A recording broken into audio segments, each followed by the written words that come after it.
آپ سرمایہ دار ہیں، ڈیلی بیسس پہ آپ نے لین دین کرنا ہوتا ہے لوگوں کے ساتھ، پراپرٹی خریدنی ہے، بیچنی ہے، اربوں کروڑوں کا کاروبار ہے آپ کے پاس۔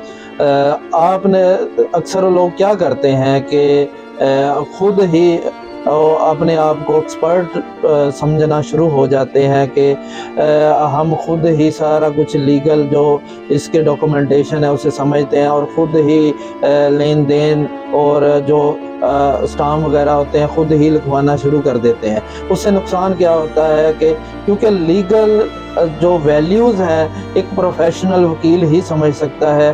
آپ نے اکثر ہم کیا کرتے ہیں کہ وہ تھوڑا بہت وکیل کی فیس بچانے کی خاطر ہم اپنا بڑا نقصان کروا لیتے ہیں، ہم اربوں کروڑوں کا نقصان کروا لیتے ہیں۔ اکثر جو فراڈ ہوتے ہیں نا وہ اسی وجہ سے ہوتے ہیں کیونکہ ہم لیگل ویلیوز کو نہیں سمجھتے، اور ان لیگل ویلیوز کو ایک پروفیشنل وکیل ہی سمجھتا ہے۔